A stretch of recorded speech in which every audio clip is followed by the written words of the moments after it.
ගන්න ඕගොල්ලෝ හැමෝම 3000 YouTube channel එකට. මම මේ වීඩියෝ එක කරන්නේ E99 Pro එකේ part 2 එක විදිහට. ඒ කියන්නේ මම part 1 එකේ දාලා කියලා දුන්නා කොහොමද drone එක යවන්නේ, කොහොමද drone එක අපේ එන්නේ කියලා. මම මේක කතා කරන්න බලාපොරොත්තු වෙන්නේ අපි කොහොමද drone එක phone එකෙන් connect කරගන්නේ, connect කරලා කොහොමද app එකෙන් යවන්නේ, ඒ වගේම මේ කැමරා ගැන රිවිව් එකක් තමයි මම මේක කරන්න දෙන්නේ. ඒ වගේ තාමත් අපි subscribe කරලා නැත්නම් ඒක subscribe කරන්න. ඊට එහා තියෙන bell icon එකත් එළව කරලා තියාගන්න. එහෙනම් අපි වීඩියෝ එකට යමු.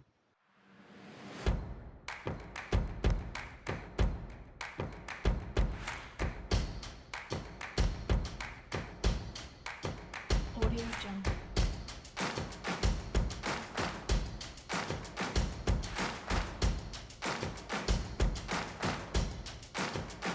Audio Jungle. හරි අර මම ඔයාලට කලින් කිව්වා අපේ drone එකයි phone එකයි connect කරගන්න පුළුවන්. ඒක නම් wifi cam කියලා අපි සර්ච් කරලා බලමු. මෙතන අපිට පෙන්නනවා අපේ app එක මම කලින් install කරලා තියෙන්නේ. ඒක අපි open කරගෙන බලමු. ඔයාලා app එක මෙතනින් ගිහින් start දෙන්න කලින් මේ ප්‍රශ්නාර්ථකයි තියෙන්නේ මේක ඔබන්න. ඊට එතන ඔයාලා පෙන්වන්න ඇති language එක. ඒක default language එකේ විදිහට එන්නේ China language එක. ඔයාලට ඒවා තේරෙන්නේ නැතිනම් English වල ඔයාලා language එක මාරු කරගන්න. දැන් මෙතන ගිහින් ඔයාලා back එන්න. ඊට මෙතන start කියන එක දෙන්න. මෙතන start කියලා දුන්නායින් පස්සේ මෙතන අපිට back එන්න ඕන ඒ බටන් එක තියෙනවා. නැත්නම් අපිට මෙතන වීඩියෝ එකක් ඔය කරගන්න ඕන නම් මෙතන වීඩියෝ icon එක තියෙනවා. ෆොටෝ ගන්න ඕන නම් ෆොටෝ එකට තියෙනවා. ඔයාලා කලින් කරපු වීඩියෝ ෆොටෝ වගේ තියෙනවා නම් ඔයාලට මෙතනින් ගිහින් බලා ගන්න පුළුවන්. ඊට අපේ drone එක phone එකෙන් connect කරගන්න ඕන යවන්න වගේ වුණ නම් මෙතන මේ lock එකක් වගේ තියෙන එක බලන්න. ඊට අපිට පේනවා අපේ remote එක වගේම වම් පැත්තට joystick එකක් තියෙනවා. ආයෙ වගේම දකුණු පැත්තට joystick එකක් තියෙනවා. ආයෙ මෙතන stop කියලා බටන් එකක් තියෙනවා. ආයෙ මෙතන ඒ වගේම තියෙනවා අපේ drone එක උඩට ගන්න ඕන නම් මෙතන ඒකට key එක තියෙනවා. ආයෙ drone එක අපිට බා ගන්න වගේ වුණ නම් ඒ ඊතර එකක් key එකක් තියෙනවා. තව අපිට තව එක ඔප්ෂන් වගේක් තියෙනවා. ඔයාලට ඒවත් කන්ට්‍රෝල් කරලා බලන්න පුළුවන්. මම ඔයාලට පෙන්නන්න අපේ app එකයි drone එක කොහොමද connect කරගන්නේ කියලා. ඒකට අපි drone එක on කරගෙන phone එකේ wifi වලට යන්න ඕගොල්ලෝ. phone එකේ wifi වලට ගියන් පස්සේ ඔයාලට පෙන්නයි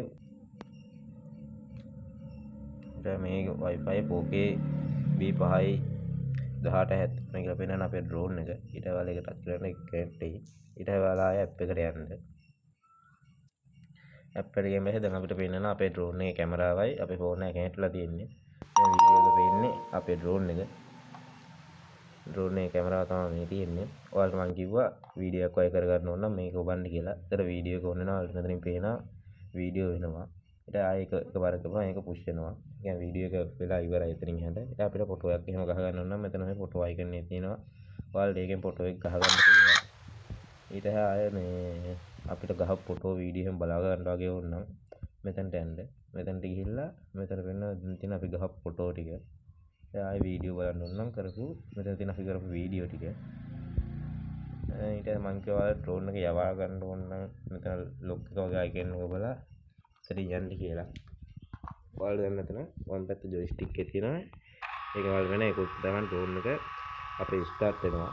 ඔයාලා සද්ද ඇහෙන drone එකේ. අපේ නවත්ත ගන්න ඕන නම් මේ stop කියන බටන් එක තියෙනවා. නැත්නම් ආයෙ අපිට වම් පැත්ත joystick එක පල්ලෙහාට දාලා පුළුවන්. නැත්නම් මේක ඔබලා පුළුවන්.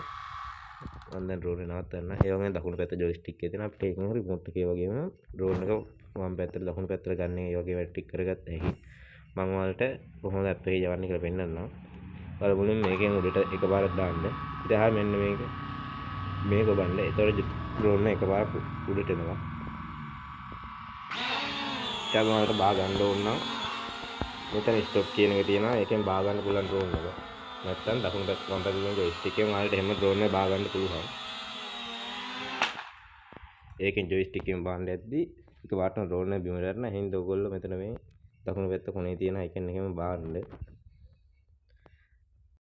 හොඳයි යාළුවනේ. මේ තියෙන මම අපේ drone එකෙන් කරපු පොඩි වීඩියෝ එකක්. මේක තමයි අපේ drone එකේ කැමරාවේ තියෙන quality එක. මම හිතන්නේ මේ quality එක ඇති කියලා. මොකද කම්පැනි උත්තර සාධාරණ කරලා තියෙනවා. මේ වගේ අඩු ගානකට දෙන drone එකකට මෙහෙම කැමරාවක් දාලා ඒගොල්ලෝ කරන උත්තර සාධාරණ මම හිතන්නේ drone එකට කරලා තියෙනවා. drone එකකට උත්තර සාධාරණයක් තියෙන. ඒකෙන් ගන්න පරිභෝගිකයටත් ඒක උත්තර සාධාරණයක් එක තියෙන්නේ.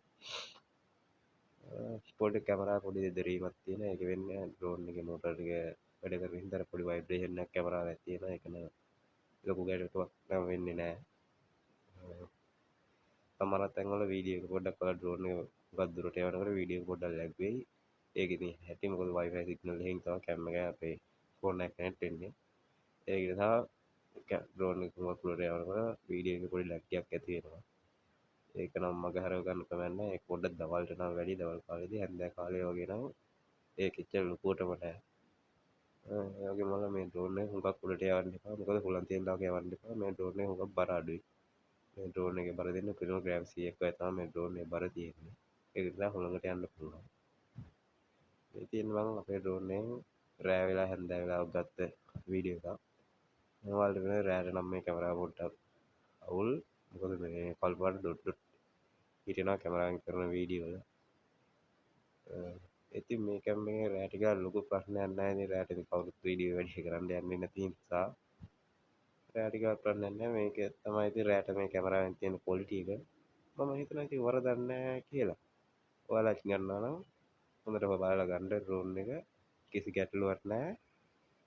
පාවිච්චි කරන්න පුරුදු වෙන කෙනෙකුට වගේ නම් හොඳට හොඳ ඩ්‍රෝන් එක ඕන පොඩි වැඩක් වුණත් කරගන්න පුළුවන්. කිසිම ගැටලුවක් නැහැ. ඩ්‍රෝන් එක පරිස්සමෙන් පාවිච්චි කරගන්න තමයි තියෙන්නේ. මා අවසාන වතාවට කියන්නේ මේ ඩ්‍රෝන් එකට උපරිම සාධාරණයක් කරලා තියෙනවා මේ කම්පැනි එකෙන්. ඉතින් ඔයාලත් පාවිච්චි කරන්න හොඳ ඩ්‍රෝන් එකක්. ඔයාලට අවසාන වතාවට මතක් කරනවා ඔයාලා තාමත් අපේ සබ්ස්ක්‍රයිබ් කරලා නැත්නම් අපේ සබ්ස්ක්‍රයිබ් කරලා තියාගන්න. ඊට පස්සේ තියෙන බෙල් අයිකන් එක කරලා ඒක ලෝ කරලා තියාගන්න. ඒතර අපි වීඩියෝස් දාපු ගමන් ඔයාලට නොටිෆිකේෂන් එකකින් මේ වීඩියෝ බලන්න පුළුවන් නිසා.